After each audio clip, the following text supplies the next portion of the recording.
Welcome everyone to the WNBA's Author Talk, 4 debut fiction authors on 4 different journeys. My name is Julie Frey and I am a member of the Greater Philadelphia chapter and I serve on the WNBA's National Board as the Communications Chair. I have the privilege of moderating today's panel discussion. If you are joining us on Zoom, feel free to write any questions you have in the Q&A. If you are on Facebook, you can leave questions in the comments and I'll try to look at them at the end. Our panelists today have all published their debut novels over the past year, but their writing lives and paths to publication, even their launches and marketing tactics differ.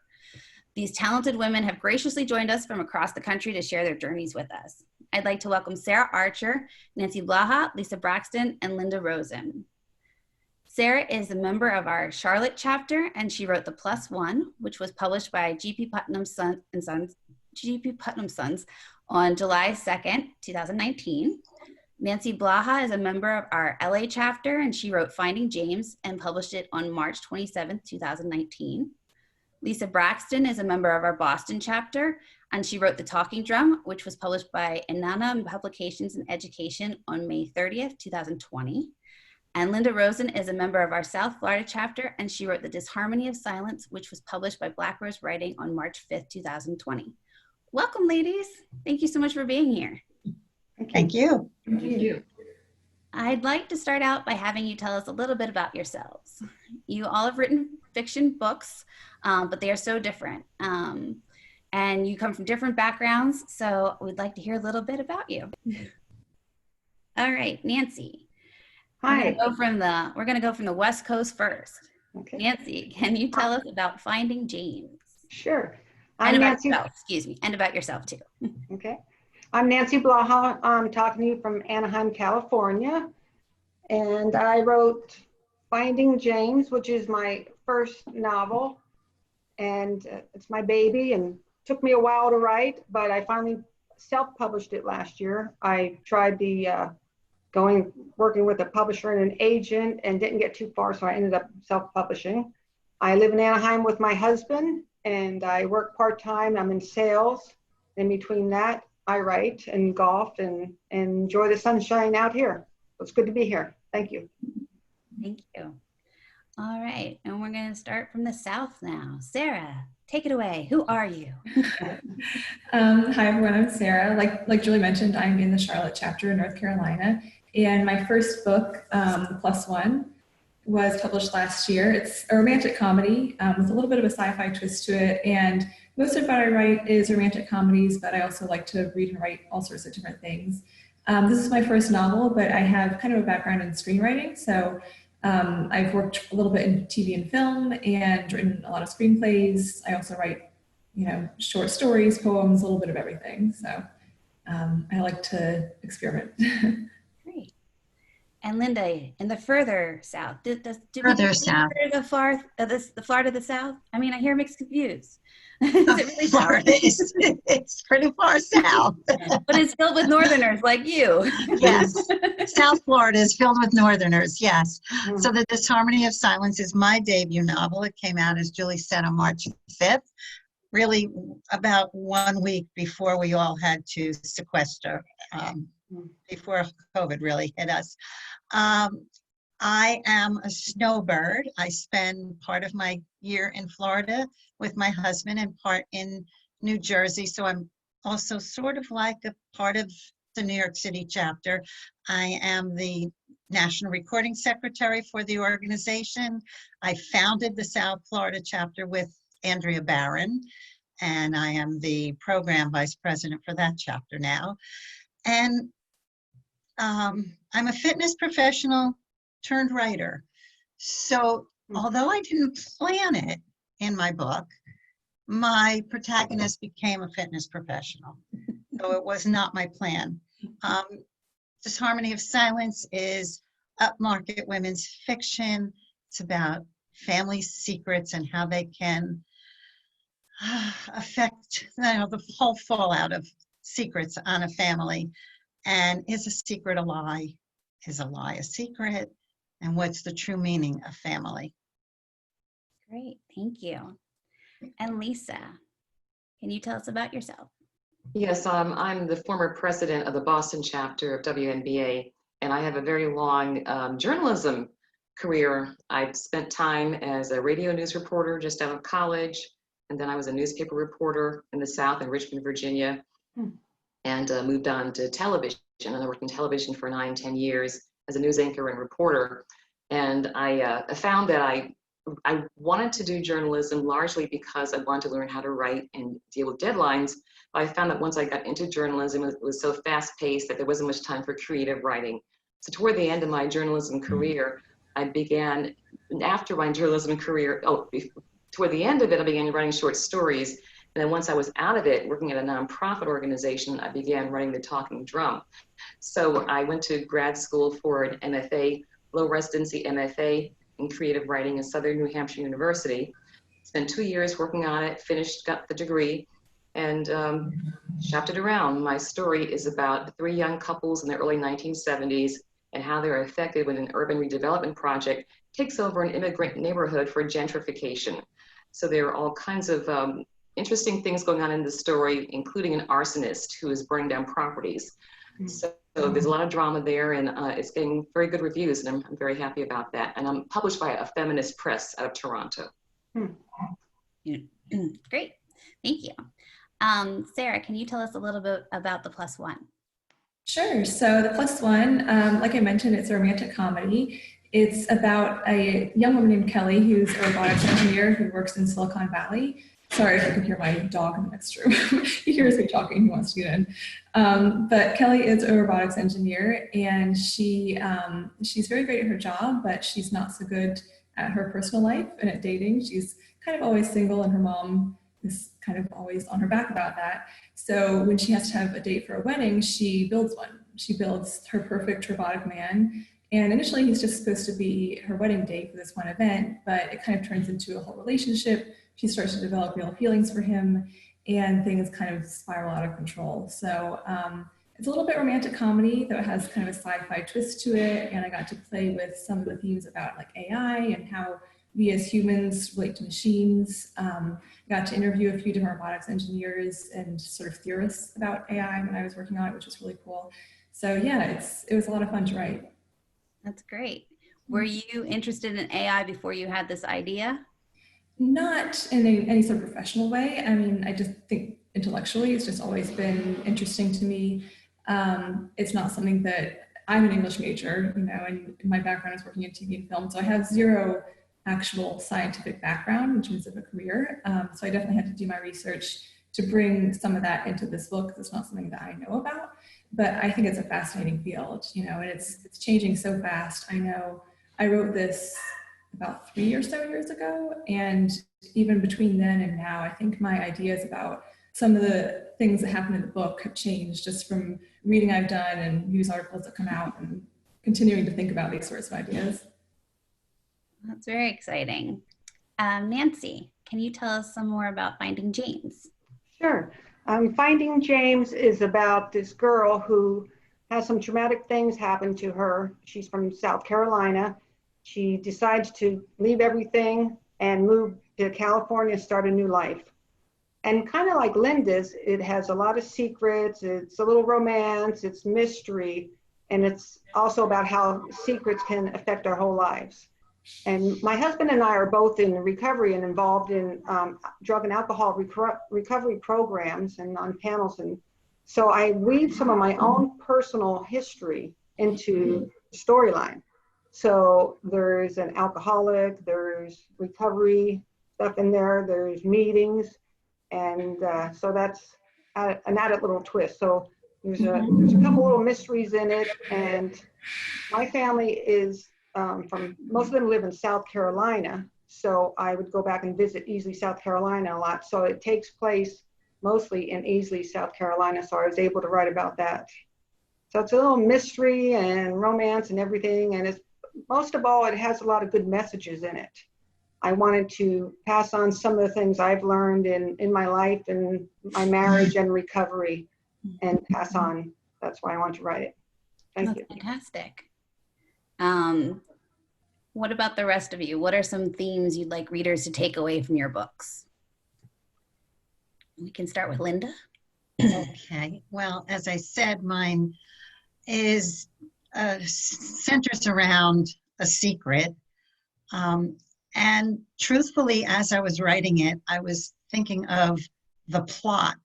My character, Carolyn, is desperate for family. And when she discovers this cameo brooch on a painting in her mother's house, when she's cleaning out the house to sell it, she wonders about the cameo because she realizes it's the exact same as the one in her mother's jewelry box, and she can't find another one like it on the internet. So it sets her off on a whole journey, and to who is the painter, and why does she have the same cameo? And I go dual timeline. So throughout it, I was concentrating on Carolyn, the protagonist, and how she was determined to reveal this secret. And as I was writing it, more and more came to me about secrets and lies, as I said. And is a secret a lie by omission? Are there sometimes good times to keep things secret?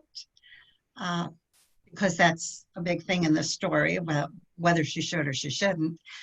And then I realized how much it was about family and what really makes a family. And is it always blood that makes a family? So there's a lot in there that book clubs can discuss also. And why Carolyn is such a determined character also. So if I can, family and all that. if I can add, I forgot one of the main things. It's called Finding James because the main protagonist, her brother died mysteriously, her twin brother. And that's one of the things that caused her to leave South Carolina. And one of the things, she goes back to South Carolina to find out the truth. And the truth affects everyone involved. Right. So that's why it's called Finding James. Yeah. And how truth can give you all, I mean, if you reveal it, it can bring you everything you want, but it might destroy others' lives. And that's what I'm trying to present. You probably are also. Great. Lisa, your book has a lot of themes, like so many themes: racism, gentrification, urbanification, community, immigrant lives, government takeovers, family. What is something that you really want readers to take away from it? Well, you listed, I think, just all my themes, and we talk about all of those things. But I think that one of the main points I was making and wanted to make in the talking drum is that people who are voiceless and powerless, unfortunately, are taken advantage of so much of the time by people who are in power and who have power and control. And we see that in the talking drum with the individuals who live in the fictional neighborhood called Petite Africa, an immigrant neighborhood that is scheduled for redevelopment, and properties are being taken by eminent domain.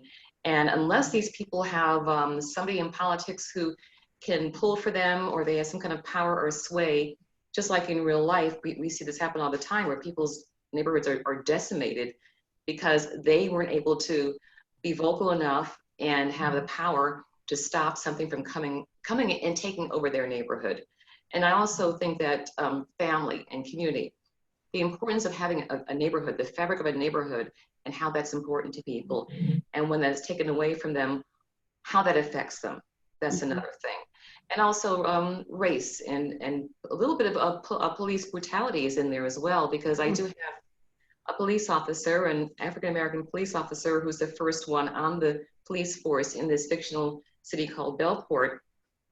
And he came on after the African-American individuals in the city were tired of police brutality, and they sued to have the testing process redone because it was biased, and it was structured so that people outside of the original group of police officers could not come onto the force. So they kept people of color out. And that's something that I see, some of these themes are resonating right now in our country. So people have said to me that the book is very timely. Yes, it is timely, but these issues have been going on for generations. And they've reached a fever pitch right now as my book is coming out and as my book talks about these different issues that go on. that has to provide a unique experience, having your book launched during a time of socio and health crisis in the country and in the world.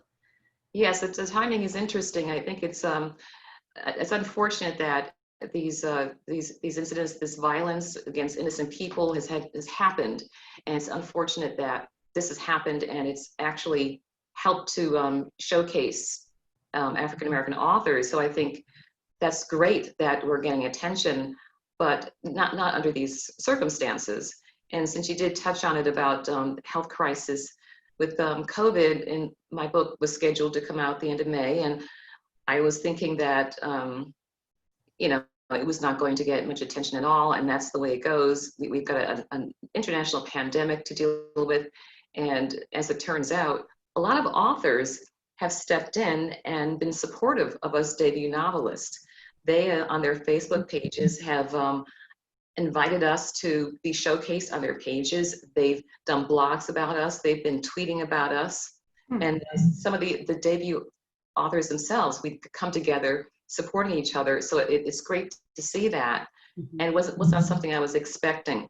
But in some ways, it's worked out a little bit better because my publisher is in Canada and they do a spring launch. And I was thinking months ago, I was not going to fly to Toronto for this spring launch, but because we're on shutdown, we have virtual events like we're doing right now with Zoom and other kinds of platforms. So I was able to be with the Canadian authors who are coming out with their books as I am through Zoom.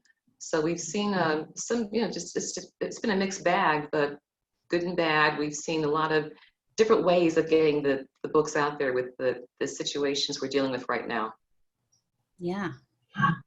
I agree. Lisa, I think we're both involved with the 2020 debuts. Aren't you part of that? Yes, I am. I am. Yes, and I will say everything that she said, I totally agree with. And honestly, it's like a silver lining in the midst of a horrible pandemic, because I often wonder,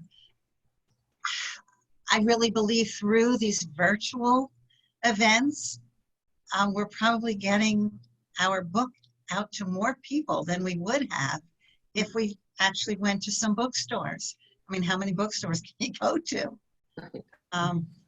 So, and the other authors have been phenomenal, and podcasts and radio shows and all. Everybody has stepped up, and it's been something I never expected, and I've created an entirely new community and new friends, which is just wonderful. Well, that's really special. Nancy, with publishing for yourself, with doing independent publishing, how has the last year with your marketing and the community feeling? Do you feel like part of the community as well? Or has that been a little different for you on your journey? It has been a little different for me. Self-publishing, I really didn't know anything about it when I first started, and it's been trial and error throughout the whole thing. And I have had people, different writers and authors help me and give me advice, and I've gotten online and said, okay, how do I do this? How do I promote myself? How do I format my book? And have reached out to different groups, and I've gone in, looked at other books and contacted some of the authors and said, okay, how did you do this? How'd you make your cover and everything? So I have gotten support from that, but it's really been, putting my book out there and Googling and searching and spending a lot of money on things that didn't pan off, trying to promote. And I went and had friends, beta readers at the beginning. Thought I caught most of the mistakes, and still there was plenty more. Hired an editor that I had gotten offline, Googled, still plenty more mistakes. And then hired another editor. She found a lot of mistakes that the other one missed. And then I finally went and put my book on Amazon. And after it was published, I opened it up and glaring mistakes, and I was petrified. So then I got somebody else to edit it. And one of the things I found that helped with that, by the way, is books online. I went and paid for some reviews, and they'll give you reviews, and depending on what you pay, how soon you get it and everything. And if you want the reviews published, if they're good, you can have them published. And you can say if they're bad, don't publish them. Well, I went and got a couple reviews, which really helped because it put my name out there and a lot of reviews, and they were good reviews.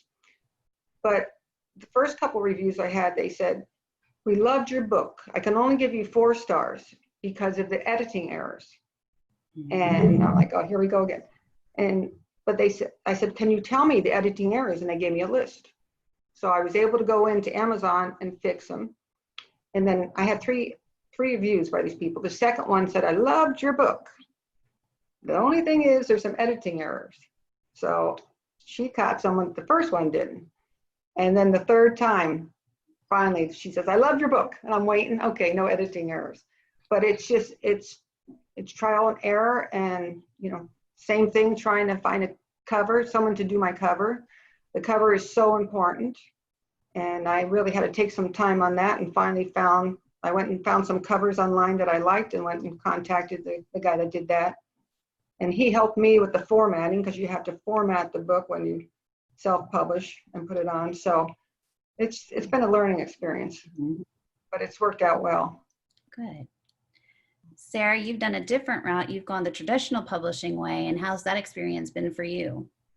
It's been great. I mean, I really had no expectations going into it because this is my first experience with anything in the book world. Like I said, I came mostly out of the screenwriting world before, so I honestly never thought the book would get traditionally published. I think I had the mindset from TV and film where you write a lot and it's almost impossible to actually get something made. So I went into it thinking, you know, I'll try to get it traditionally published, and if that works, great. But if not, I was definitely open to self-publishing. I think that's a great option. But I kind of just went the traditional route. I sent out cold query letters. I got an agent that way. She shopped it around publishers and got a publishing deal. And so it's nice working with a traditional publisher because they do handle a lot of things. Like Nancy was talking about with all the editing, I didn't have to worry about that so much because they have really great in-house editors to catch all my mistakes. You know, and they have great cover designers and all of that. So it's nice to be in the hands of people who know what they're doing and have a lot of experience with this. But there is also a certain level of creative control that you give up. Like for example, with the cover again, I mean, I like the cover they put together for mine. I think it came out well, but I didn't have any say in it. So it was not my choice at all. And some authors might like to be a little bit more involved in kind of the hands-on of not just things like the cover, but also like how they present the story. So I think you just have to kind of balance like how much do you want the input of other people and their support versus if you really have a very strong idea of this is exactly what I want the book to be, and I don't want other people involved or don't want other people to change that, then maybe going self-publishing or even possibly a smaller publisher might be a better route. Lisa and Linda, you both went with small publishers, small presses. Linda, can you tell us a little bit about what that experience was like for you? Yeah, well, I'll say the same thing because it was my first experience. But I have been really extremely pleased with it. It's a traditional publisher, so we get the same as like Sarah was saying, but with a small press, it's more collaborative. So I had more say. In fact, the cover that they designed was lovely, but it wasn't what I wanted. It didn't represent my book. And I actually sent them a photograph of the cameo that I wanted on the cover, and they created a cover around it. Great. So, and even with the marketing, they do a tremendous amount of marketing. I think with any publisher, everybody's doing their own promotions also. The big companies, the big houses probably pay for more. With a small press. You share in some of the cost of promotion. Absolutely no money to get it published though. That's different. That's a hybrid, and that's something else completely. So I'm very happy with it. I'm getting my second book published by them. So I'm really thrilled, and I feel that they do a tremendous amount of work in promoting their books. So I'm really happy with it. I'm so glad for you. Thank you. What about you, Lisa? How has your experience been? It's been very good. I was hoping to get a literary agent to be interested and to represent me to one of the top publishing houses. And I tried for years, and I sent out sample pages and I got rejections, but they were advising me with their rejections on what needed to be changed with the novel, about the structure and different things. And so I revised it over the years. And then finally I went to a AWP conference, Association of Writers and Writing Programs conference, and to the book expo, to the small presses. I figured if I wasn't going to get an agent, maybe I could get a small press interested. So I spent a couple of days walking around to every booth and talking to all of the publishers.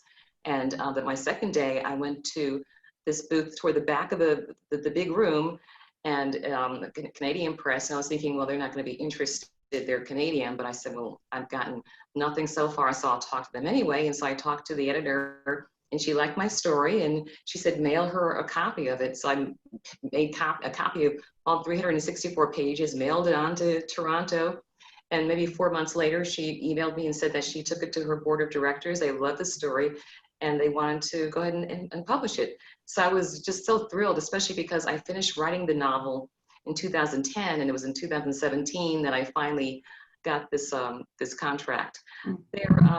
They're a small press, they're a feminist press. They champion the cause of women writers. They have some funding, some grant funding to help promote Canadian authors, but not so much for US authors. They only have a couple of US authors that they've published. So I decided to get my own publicist. And she's rather expensive, but she's done a great job. She's worked with the marketing department at my publisher. They've worked together to coordinate things. So I've gotten some publicity from the marketing department of the publisher. They sent out advanced copies and had reviewers do reviews. And they've done some other things they could do with the small budget they have. And then to complement that, my publicist has gotten me into Ms. Magazine, a lot of the big list of the top 6 books you need to be reading in June, different podcasts and blogs and newspaper articles. So it's gone pretty well. And I thought originally that I would have to go with the top publisher, with an agent, to get attention for my book, but that's not the case. I'm getting a whole lot of attention for my book from a small press that champions women authors, and it's a very good experience. Yeah. That's great. So I want to back up a little bit and ask you about how you guys came to be writers. So Sarah, what is your journey to writing like? What was it like? It started. Always want to be a writer? Yeah, I mean, I kind of wanted to be a writer as long as I can remember. I never really wanted to do anything else. And like I mentioned earlier, I've done a bunch of different types of writing. I love poetry. I primarily studied poetry in college. And then coming out of school, I went to LA, and I was working in film and TV, doing assistant jobs there and kind of doing my own writing on the side. And then after 5 or 6 years of living there, I had to move out of LA for my husband's schooling. And so that was when I took the opportunity to write the +1, because I had always wanted to write a novel, but I just didn't really have the time to write something. You know, a novel takes longer to write than a screenplay, so I just hadn't had time to write something like that while I was working in LA. And so, yeah, I've always wanted to write. I think that's always been my goal, is to just be able to write full time. And I've been trying to balance kind of doing different types of writing, like balancing my fiction with my screenwriting, still making a place for poetry, because even though I'm never going to make a living as a poet, it is something that's just important to me personally and that I really enjoy doing. And so that's something that I've been working on this year too, is trying to find a little bit of bandwidth to do that, in addition to my longer projects. So yeah, I'm working on more. Sorry, Sarah, you froze for a minute. I thought you were done. Sorry, continue. Yeah, I'm not sure if I dropped out, but yeah, I was just saying I've been trying to balance my fiction and my screenwriting and poetry as well. Poetry is more of just kind of a side, almost hobby for me, but I find as a writer it's really valuable to do different types of writing, to work in different media and different genres. I think it's almost like good exercise for your brain and helps keep you fresh. And so I'll work on a draft of one thing and then maybe take some time off and write a short story or a poem, or start outlining another project or something like that, and then come back to the other project. And so, yeah, just trying to balance it all. That's great. We hopefully will see some of your poetry sometime. Yeah, I'm sure you will. Nancy, what about your journey to writing? Did you start as a writer as a child, or did you come to it later? I didn't start writing until I was in my 60s. So, but I always loved to read. Read. That's all I ever did. Nancy Drew, Pippi Longstocking, you name it, I would read all the time. Always had a book in my face and just loved to get lost in stories. And as I got a little older, some friends had written books, and I was like, wow, if only I could write a book. I was just amazed. Anybody that wrote a book, I said, I'll buy a copy. Sign it, I'll take it. And because I just thought it was such a wonderful thing. And as I got older, I read a lot of self-help books and different books that helped me go through some things in my life and helped me in my career. And so I appreciate those kind of books. So a couple of years ago, I started thinking I'd like to, add some value and tell an interesting story at the same time, entertaining story, and yet maybe give some messages that could help someone else. So that's why I took some of my life lessons and weaved it into a little story. And it started out as one thing, and then it just took a different route and ended up with something else. And I said, if one person could read it and it made a difference, and I've gotten letters and emails saying how it's impacted their relationships and helped them in recovery and looked at different things differently. Because one of the things about the book, like Linda, sounds like hers, people live their lives based on lies sometimes. It's not even the truth. They can go through their whole life, especially in families. And that's one of the things in this book. And even my brother said, wow, you've really helped me look at something differently. And I thought it was mostly for women to read it. And I've been getting a lot of responses from men too. That's great. So yeah, so it's been a thrill. And as all you authors know, when I got that first book after the blood, sweat, and tears, because it was not easy. I have a friend that writes, and she writes, and it's so easy, la la la la la, and it just comes to her, and she's like on her 5th book. It was not easy for me. It was work, and I didn't always like it, and I had to force myself to do it. But when I got my first book and held it, it was worth it all. It was a thrill. Oh, that's fantastic. What about you, Lisa? Did you grow up as a writer as a little girl, or did you find that somewhere in your teens that you decided I want to be a journalist, or where did that start? Well, I knew as soon as I started reading as a first grader, I loved reading, and as Nancy was saying, a little bit later, the Nancy Drew mysteries and the all the different stories, the classic stories, Little Women by Louisa May Alcott, and all those. I loved reading, and I knew by 1st, 2nd grade, I would tell my mother that I want to be a novelist when I grow up. Mm. She said to me, well, that's wonderful, Lisa, but you can't earn a living writing novels. So as I got a little bit older, I thought, well, let me find a profession that will help me with my writing so I can learn how to write. So in high school, I was on the high school newspaper writing articles. In college, I was editor of the college newspaper, interned at newspapers, my hometown newspaper during the summers between semesters,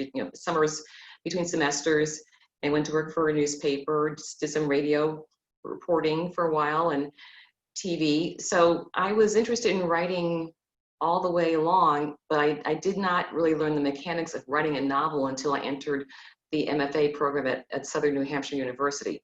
And so what the professor said was you have to really block out 30 to 40 hours a week to your writing. To get this novel done in 2 years, you've got to block that out. If that means cutting out something that you enjoy doing, you've got to do it. So I cut out television to have the time to work on the novel. So that was something that required discipline. I had to come up with character biographies of each character, my index cards to keep me on track of what was happening when, to make the story make sense. And I even had to draw a map of the town, my fictional town of Bellport, to show where the people who were having their homes taken were living, the ones who were hoping to benefit from the urban redevelopment, where the river was, the bridge across the way. So I learned all those things in grad school. So for me, without going to get the MFA degree, I don't think that I could have actually written the novel. I needed that structure. To do it. But yeah, since about 1st, 2nd grade, I've been wanting to do this, wanting to write a novel.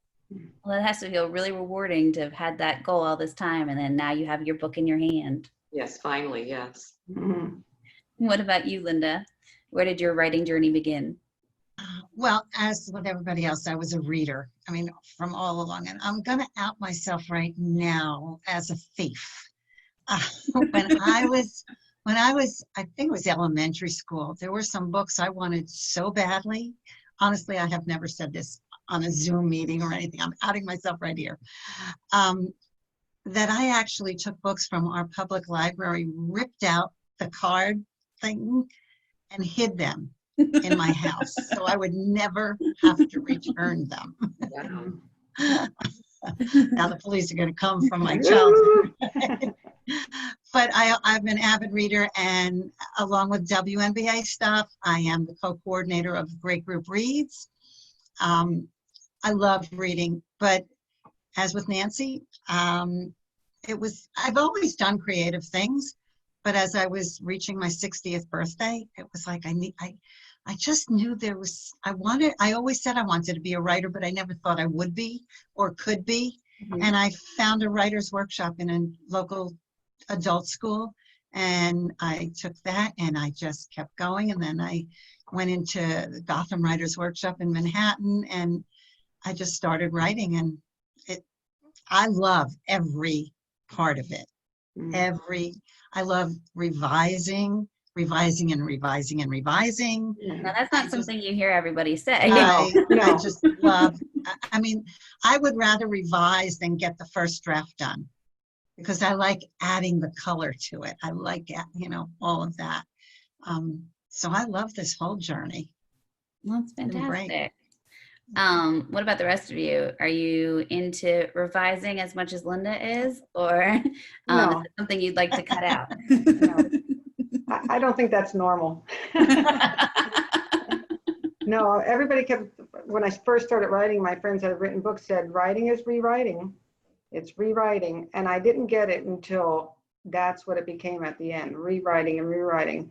And I worked with a writing coach, and I would periodically send her what I had, and I go, okay, I'm done. No.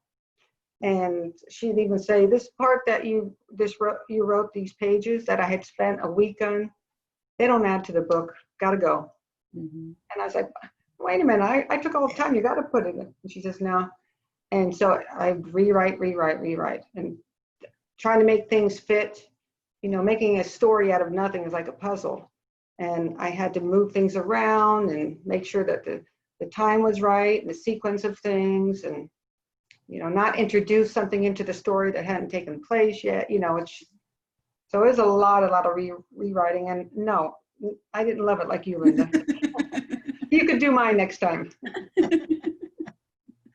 mean, it'll even come to me, I think I'll be done with a chapter or with a scene, and in the middle of the night or early morning, something comes to me, and oh, no, I got to add that to it, or I have to change that.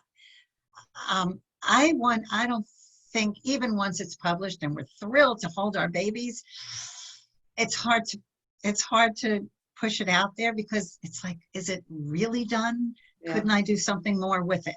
Mm-hmm. Have you all read your book since it was published? I've read my book so many times I don't want to read it again. I know. Yeah, same for me.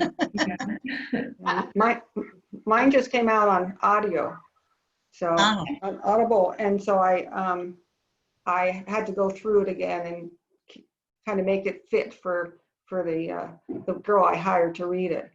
So I had to listen to it again. Yeah. But I was pretty much done. I know the ending. Yeah, I've had to read portions of mine when I've been doing like bookstore visits or podcasts or something where I have to read a section. And it's always a little bit strange to revisit it, because, I've moved on, so I'm working on new projects now. I'm kind of like in those worlds and living with those characters. And so then to step back to where I was a few years ago always feels a little bit jarring. Well, I was going to say that I've read parts of it since. I've had friends they've sent me pictures of when the Amazon package comes in the mail with my book in it. Mm-hmm. And so they're saying, well, I'm just in the beginning, I'm really enjoying it. And so then I don't ask them, what part are you on now? But I'll pull out my copy, a copy I have, and just read some parts. And I forget that I wrote it, and I'm reading it, and I'm amused, I'm laughing, I'm checking parts. and enjoying it all over again as if I'm a reader. So I'm not going to, I think it would kill me to read it from beginning to end. I wouldn't do that. But I'll take a chapter or a section and read it and say, oh yeah, that was really funny, or oh, that was really, heartbreaking or whatever. But I enjoy reading snippets of it. Good. I'm glad that in 2 weeks having published your book, you're not sick of it yet. You all mentioned that reading was a big part of your lives. How do you think that books and reading informed your writing journey? Were there any books that you're like, this book, I can pinpoint this book as the one that made me a reader, or the one that made me think about something differently, and eventually you got to where you are? I can pinpoint a book that made me a reader, but I don't think it affected me because I was a child at the time. A Secret Garden. I mean, I know I read Nancy Drew and all that, but A Secret Garden grabbed me so much that actually when I was tutoring later in life, I used it to tutor with.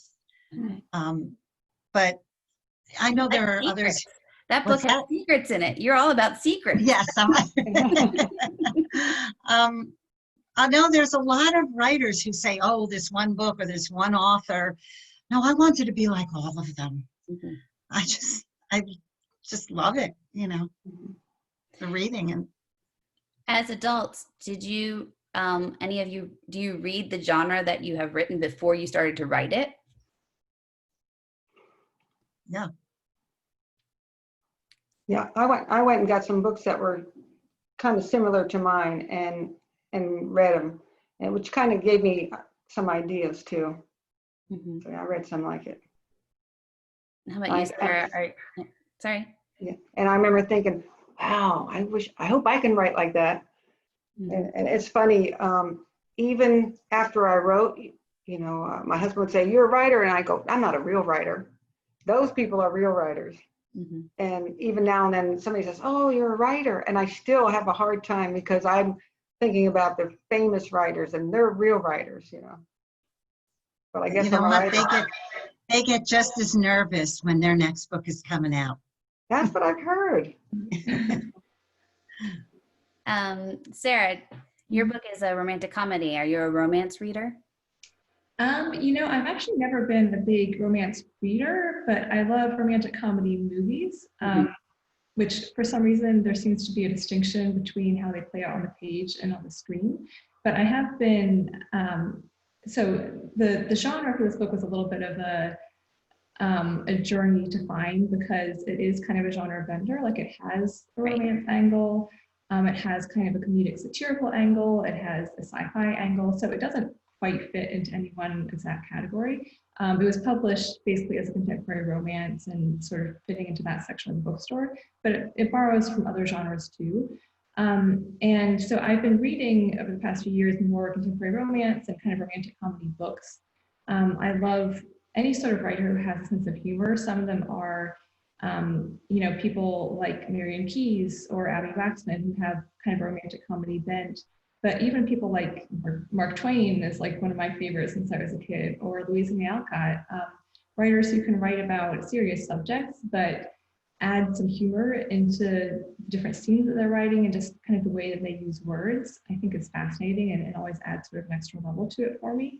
Mm-hmm. So that's always been kind of a touchstone for me, is to look for writers that have a sense of both the drama and the comedy in a story, because I think, in life, in every day, we experience both drama and humor usually. And so I love to see both of those reflected on the page at the same time. And I think, going back to Louisa May Alcott too, Little Women was another book that had a big impact on me since I was a kid. And part of what is so valuable about it is that it's representing just kind of everyday normal life. It's just this family, these girls and women as they grow up, and there's nothing that big or dramatic about it, but it's what we all live, and that's treated as an important subject that deserves to be a book and that deserves to be shared. And when I write, a lot of times I do like to write about these kind of small human stories, and so it was valuable to me to see that those have a place too. It doesn't have to be something big and splashy. It can just be human characters, and that's what we connect to. Well, I think it sounds like all of your books. I've read parts. I'm sorry, I did not have a chance to read all 5, or 4, but I have read parts of them, and it seems like all of you do have characters that are very rich and full and live their lives, not in any superheroic like way, but just living their lives. Mhm. And I think there's such beauty in seeing how people live their lives. It's great stories in just normal everyday life. Yeah. So what were some of the things that surprised you about your path from writing to publishing and launching and marketing? Did everything go as you thought it was going to go smoothly, and no errors, no corrections needed, or did you have some big surprises along the way? Well, if I can mention being published by a Toronto publisher, one thing I hadn't accounted for was once the book was set in type, basically formatted, and we were going through final corrections, I did not remember or realize or think about the fact that in Canada, they spell some words differently. So throughout my book, if I had the word color, it was spelled C-O-L-O-U-R, labor, L-A-B-O-U-R, and on and on and on.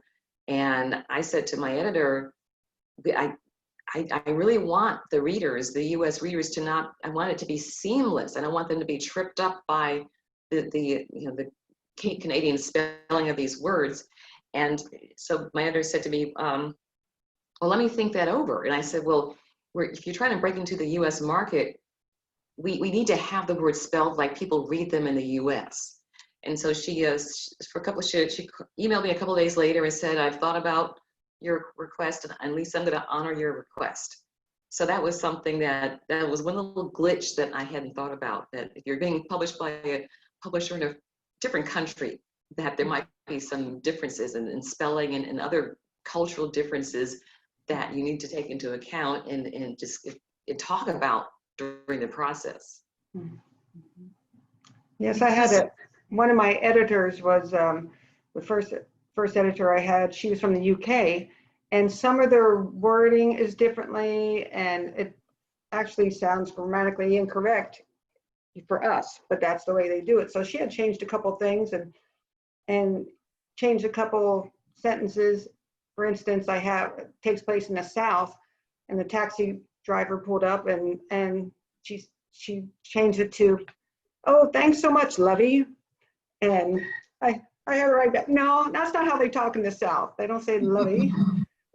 and some of the other things. So, and I missed a couple of them. And when the next person edited, they went and corrected what she had done, only because it was, wasn't correct here in America. So that was a surprise. So I had to be careful where, and who I had edited it. Mm-hmm. It's very interesting, because I would think an editor would take where the book is set and how they speak, rather Right. than putting her own. And also, if I'm reading a book and I'm seeing color with a U or labor with a U, I automatically would think that the author is British or Canadian. Mm-hmm.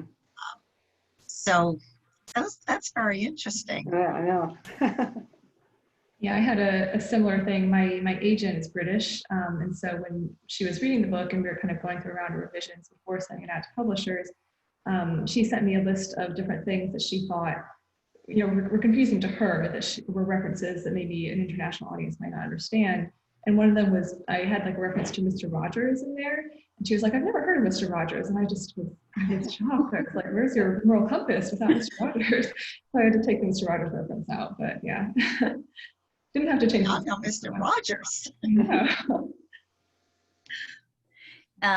You just had the UK version of your book come out recently. Yeah, right? it came out a couple months ago. It's the same book, but it's under a different title. It's called How to Build a Boyfriend from Scratch. Different title, different cover, and it's also, there's a version out in Germany, and there's one that's coming out in Japan too. That's cool. And you're going to start learning German so you can read your book, right? Of course. Yeah, you really have So to trust in that process, because someone else is. Yeah, you really have to trust them. Okay, thanks. Can I ask Sarah a question? Mhm. Well, Sarah, since you have the screenwriting background, are you going to write a screenplay for one of your books? Maybe. I mean, I probably wouldn't just write it on my own unless there was a producer who was interested or there was like an option on it. It's something I've kind of thought about, but I actually have some other projects, including a screenwriting project that I'm working on now that's separate that I'm kind of more interested in at the moment. But I do feel like I definitely have ideas about how to adapt the Plus One, either as a feature or even changing the story to make it a series, like a longer running, more open-ended type of story.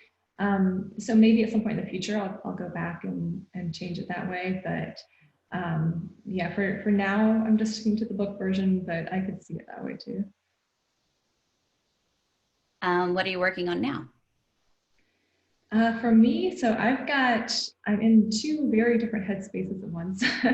I've got a romantic comedy that I'm working on. And then I also have a historical drama that I'm working on, which is based on a true story. It's something totally different for me because I've never written something that's based on a true story before, and I've also never written a period piece before. So doing the research and also just the kind of level of responsibility that you feel when you're writing about real people and real lives is very different.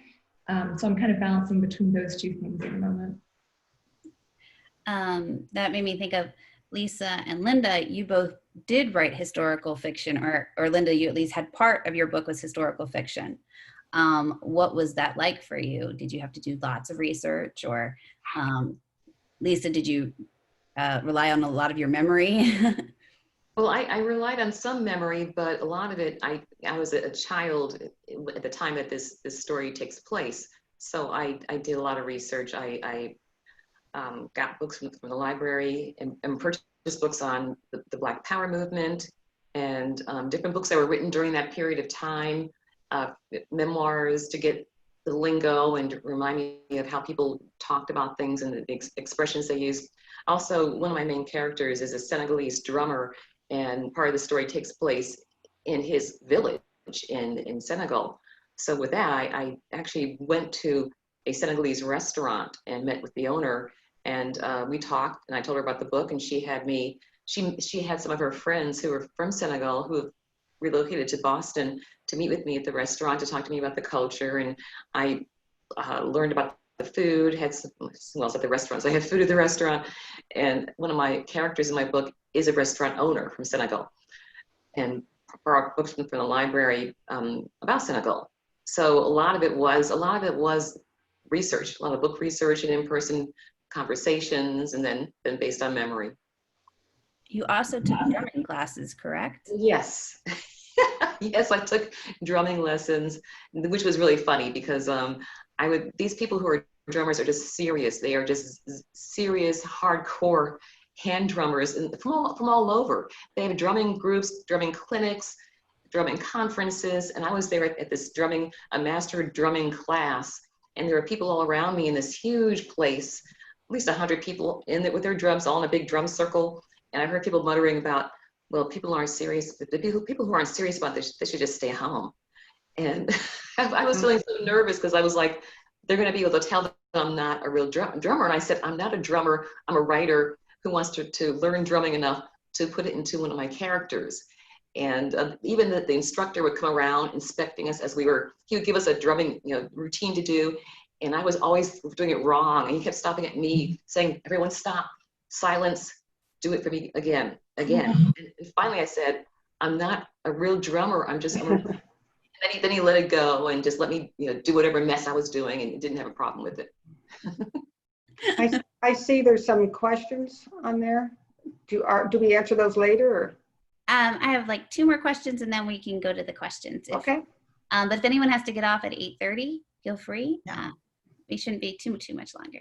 Okay. But Linda, what about you with the research you had to do for? Okay. Well, yeah, my 1900s? book it's in dual timeline, and a great deal of it takes place in the 1920s.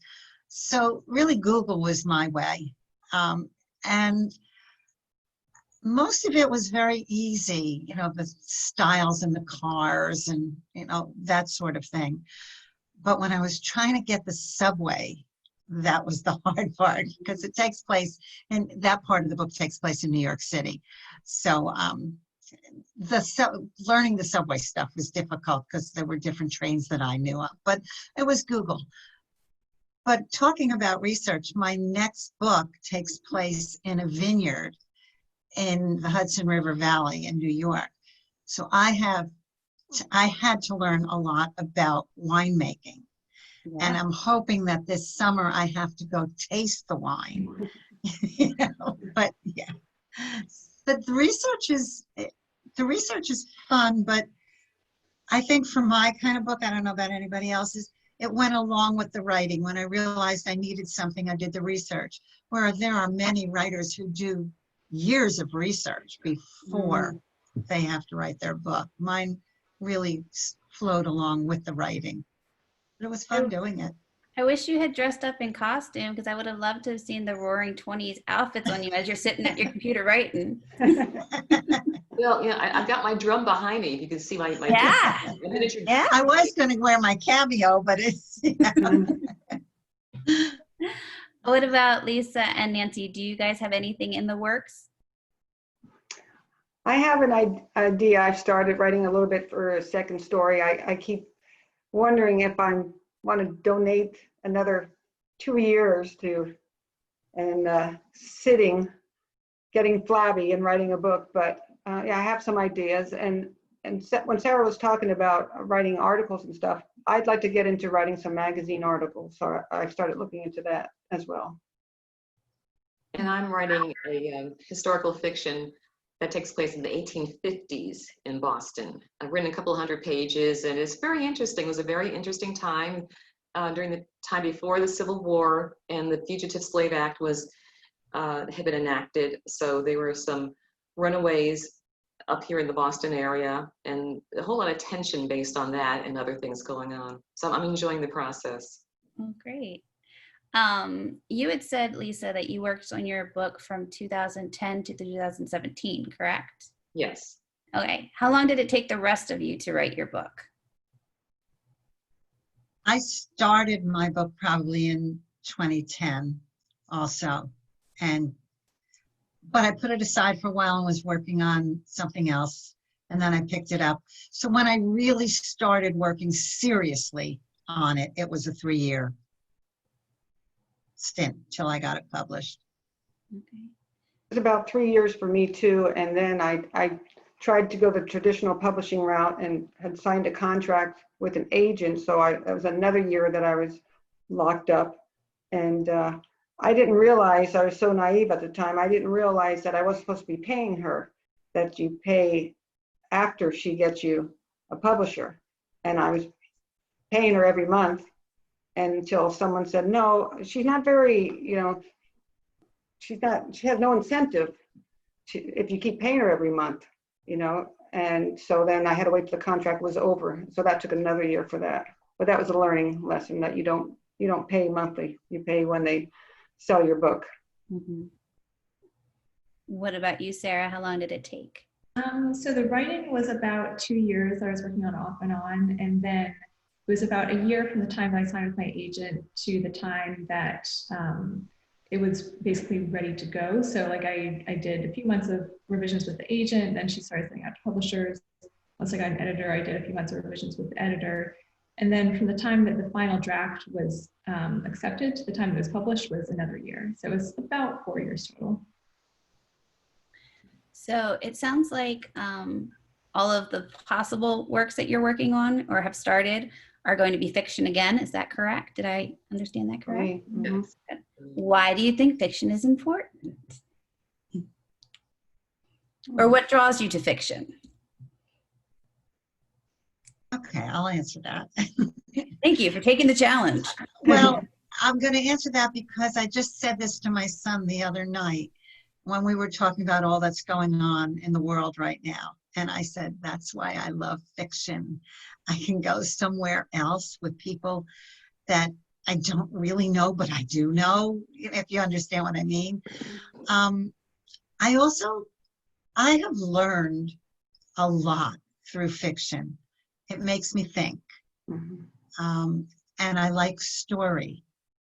So if I'm involved and in a story with characters that are jumping off the page, that they're so real to me, I can learn a great deal, especially with historical fiction. I think I've learned more from reading than I did when I was in school. Mhm. Just a more enjoyable way of learning. And it makes you think, all the questions that the author either intentionally or unintentionally has presented to the reader. Well, and if you have Nancy's experience where the work that she wrote is based on something personal, but she could give something, a fictionalized version to someone so that they could relate to it, there's such beauty in that. Absolutely. Yeah. So, any other takers? Why are you drawn to fiction? Well, I think also, in addition to what everyone has said, sometimes with fiction, if you have a serious matter or serious topics you want to discuss or serious themes, fictionalizing the story can make it more palatable to people. They may be more open-minded to reading about it and opening their minds to further their understanding about the topics you're discussing. Yep, I totally. Yeah, I learn about other countries, other lands, other peoples through fiction, where I would not pick up a dry book to tell me about Senegal or anywhere. But I can learn when I'm reading fiction. Yeah, I think ever since we were young, we've learned through fiction, through stories, and are able to retain them more. And one of the things I like about writing fiction is how you can make characters, you can make something out of nothing. There was nothing before this book, and now, like in my book, there's real characters and a real story. And that's what the people have said that I've read it, is the characters feel so real. And it really felt real for me. The main character's name is Karen. And when I started talking about my book, I would say, and there's a part when I did this. And people would have to remind me, no, that's your character. That's a character. That's not you. And I go, oh, I'm so into it. I'm starting to think it's me in the book. That's like actors. Actors will respond as their character. They're like, instead of saying, well, Jim went for a ride and then proposed to Pam at a gas station. No, they're like, I proposed to Pam at a gas station. Yeah, I've actually, I'm sorry, go ahead. Go ahead, Sarah. Well, I was just gonna say, I mean, I agree with what everyone has said. I think fiction it's almost magical in a way, because it can be anything and it can do anything. It can excite your emotions. It can make you think. It can teach you about things and places and times you don't know about. It can teach you about yourself in ways that you wouldn't realize without reflecting through the lives of the characters. It can get your adrenaline going. It can make you laugh. There's something for everyone in fiction, and just by picking up this, written string of words on a piece of paper that came out of someone else's head, it can transport you and change your life, and I think that's amazing. It truly is, and thank you all for taking the time to give us that magic, because we all need it in our lives. So now I'm going to look at the Q&A. All right.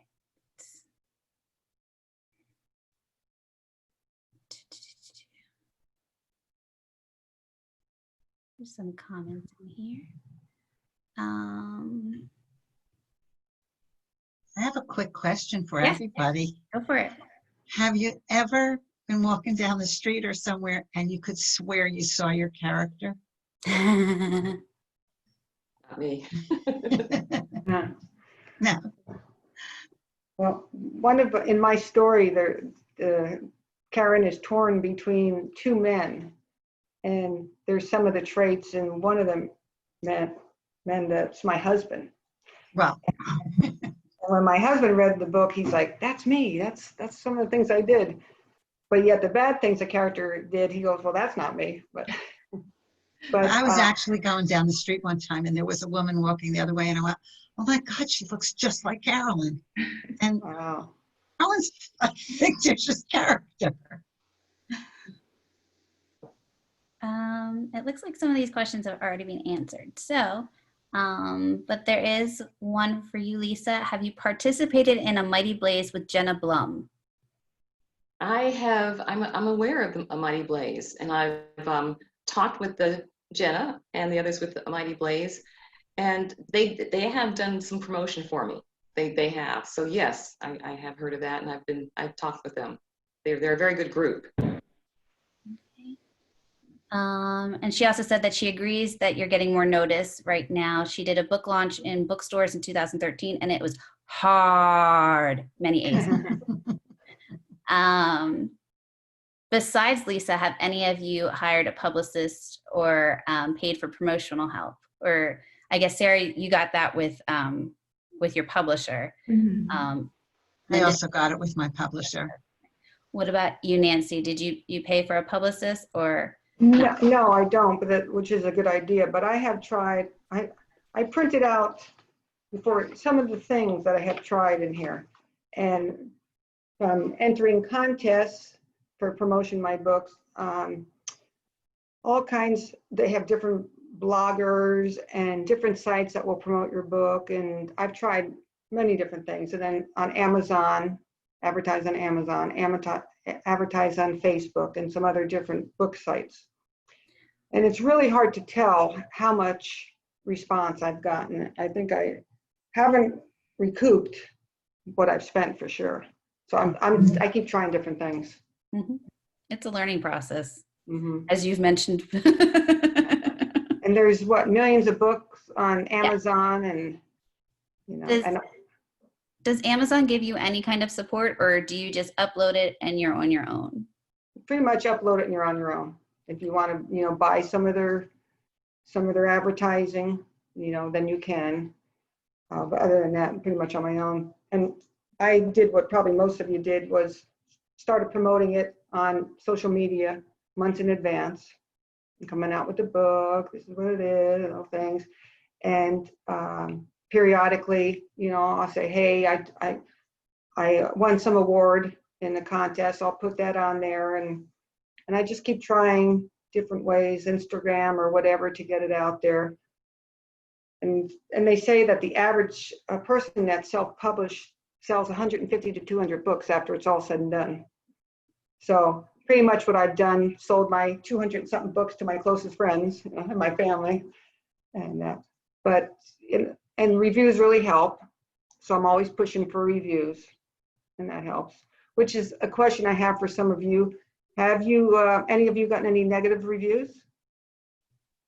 I've gotten some. I know, like, when my book was in the months leading up to it coming out, there were, they do kind of the amateur reviews on Amazon and Goodreads and stuff, but it also got professional reviews from Kirkus and Booklist and Publishers Weekly. And I think of those three, I'm trying to remember, I think Kirkus and Booklist were pretty good. Booklist actually gave it a star review, which is really nice. But Publishers Weekly was not very good. And that was the first one that came out. That was the first review I ever read. It was pretty tough. But, you just balance the good and the bad. And with books that I read, if I go online and look at reviews for them, there will always be reviews that disagree with how I thought about it. So I think if there's a consistent pattern in feedback that you're getting in reviews, that can be helpful. But otherwise, you just have to kind of brush it off. I don't think readers understand how important the reviews are. If readers read our books, please put a review on Amazon, on Goodreads. Those really help the writer's standing. Exactly. But if it's going to be a 1 or 2 star, thanks. No, don't bother. I know, right? Yeah, I had, I'm like 4.75 in my reviews or something. So I've had mostly 5-star reviews, but I've had 2 negative. But that first negative review was like, oh, yes. I'm a failure, and and then I started looking, like you said, like Sarah said, that at some of the other reviews of the most popular books, and they all have negative. And I was on one of the book websites, and I was saying, oh, my negative review, and the girl says, if you didn't get a negative review, I'd be surprised, and I would think that your reviews are fake. Not everybody's going to love your book. You can't expect it. You don't love every book you read. So move on, girl. So that's what I had to do. Yeah, it is true what Linda was saying, though, about how important reviews are. I think algorithms control so much these days in terms of, how many people are able to see your book. I've heard, I'm not sure if this is true, but I've heard that I think on Amazon, if you get 50 reviews, then somehow it pushes you up in the algorithm and you get more exposure or something. So, And I think I'm at 47. So if the four of you could leave a review. we'll get you there. Okay. Well, hopefully everyone will watch who's watching this will go out and buy all your books and then review them across the world. There you go. You can review on Amazon, Goodreads, any BookBub. BookBub, any of the sellers. So make sure that you do help our authors out. They've been so generous with their time for us and for the work they've put in to make these wonderful books. So hopefully we can give them a little love back. Let's buy their books and review them. Right. And then let's see, we have one comment here. Wonderful, thank you. I wonder if Lisa Braxton would be willing to share the name of her publicist. If you're not comfortable with that, Lisa, you don't have to, but if you are. Well, she can email me and I'll check with the publicist and see how she feels about that. Go to my website, lisabraxton.com, and there's a contact page and you can email me there. All right. And then I believe this comment was in regard to Nancy, you saying that you started writing in your 60s, and you did too, Linda.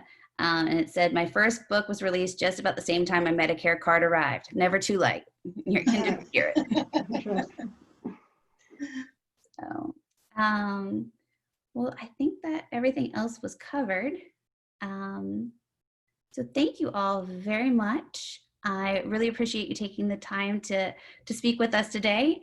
And hopefully now that you've all learned about each other's books, you'll go promote each other, and we're going to continue to try and promote all of you as well. So thank you guys very much. Okay, thank you. Thank you, Julie. This was really a lot of fun. I had a lot of fun, so I hope you Yeah, it guys was did good. too. Thank you. Good job. Thank you. Nice to meet y'all. It's I'll be nice looking to for meet your you. books. Congratulations on your books. And I love this whole virtual thing with the whole organization across the country. Yeah. Sure. Thank you. Can all do it. It's terrific. Yeah. We're very pleased with it so far. So Yeah. thank you guys for helping to add to that. Okay. I'm going to quickly pop up little bios of each of our authors and their contact information and the covers for their books so that everyone can see that. But ladies, if you'd like to go, feel free. I'm just going to share some of your information and hopefully people will come find you online. Good. Thank you. Thank you. Thanks. Okay. Here we have Sarah, and this gives Sarah's bio. So everyone can take a few moments to read that. Very Nice photo. Oh, thanks. Beautiful photo. Yeah, and if anyone wants to reach out on social media through my website, I'm always happy to talk to readers and answer questions and anything. So Great. happy to connect. Thank you. And then we have Nancy. I was supposed to do this at the beginning and I forgot.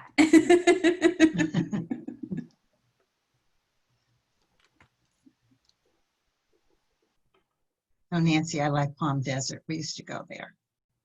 That's where I am right now. Yeah. Yeah. I'm from New Jersey originally. That's where I'm from. Mhm. And we have Lisa.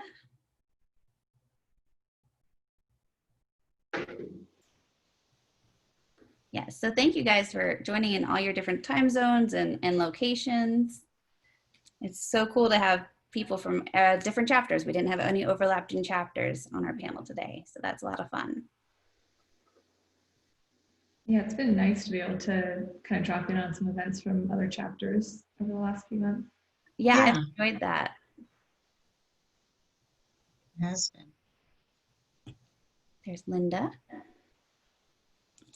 And I also, as I've been saying this before, it's good for our network It is. members because they finally feel that they're part of some events. That's Yep. good. I know with the Bookwoman Book Club, we have over 130 members and they're from all over the country. It's pretty wonderful. I enjoyed the book club. I did join in for one of the books a couple of months ago. Oh, good. I hope that you'll be able to tune in again sometime soon. Bookwoman of something Creek. I forget the name of the. Of Troublesome Creek. Yes, that was good. Fabulous. Fabulous. Oh, and I did want to say to Nancy, because you were talking about all the mistakes that each editor found. So I'm on the Great Group Reads Committee, and I got to tell you, we get the arcs, and there's still plenty of mistakes. So here is Sarah's book cover. We do have a WNBA members book list on our bookshop storefront, which you can find if you go to that address, and it lists, I'm adding new books by members every day. So the list keeps growing. So I hope that you'll stop by Bookshop or any of the other retailers and support these wonderful authors.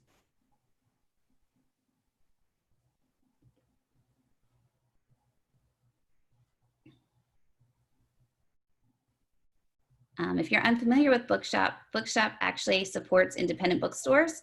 So they give a portion of each book that is purchased through a storefront to the bookstore. And then whatever, if you're a bookstore that doesn't have a storefront, you go into a pot, and then money is divided up and given out. So they're close to, I think they've reached over $3 million that they've given out in just the last few months to independent bookstores. So Right.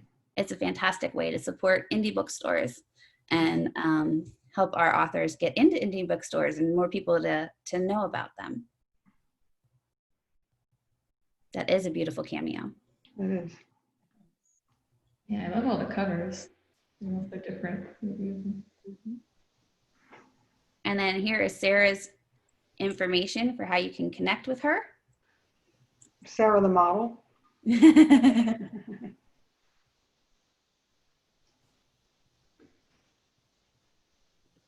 And then we have Nancy. Nancy, I didn't get your social media stuff. So if you send that to me tonight, I can put that in the email that goes out tomorrow. Okay. And there will be a recording of the event going out tomorrow. So hopefully people will enjoy watching it then.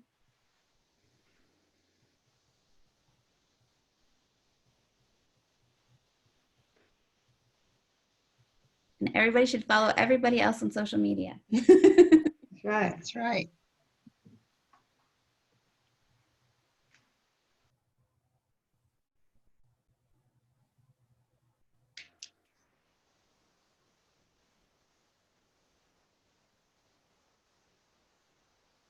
And then just a little housekeeping here. We do have some upcoming WNBA national events. I didn't have enough room for all the chapter events, so check with your local chapter or keep an eye out for our Bookwoman newsletters, because I am trying to include the chapter events as I receive them. So for our upcoming national events, we will be having our Bookwoman Book Club discussion for mornings with Rosemary. I keep saying Rosemary, but it's Rosemary, by Libby Page. So that'll be on June 30th. And then we're going to talk to Libby on July 2nd. So that'll be great. She's going to be calling in from England. And then we were going to have a writing webinar about writing during a crisis on the 9th and the 17th. We're going to have another writing webinar, and that'll be Write to Influence for Fiction. So Carla Bass is going to come back and tell us how to apply her writing powerful language techniques to fiction. And then we will be doing our book club discussion for The Last Year of the War by Susan Meisner on July 20th. And just so you know, you guys are now the first to know, we will be talking to Susan as well. So One of my favorite authors. So thank you guys so much for joining us. If you haven't signed up for the Bookwoman, that's where we send out most of our event details. So you should go sign up. And thank you, ladies, for joining us. This has been lovely. Okay. It has. Thank you so much. Have a good night. Okay, good night, Bye. guys. Thank you. Bye.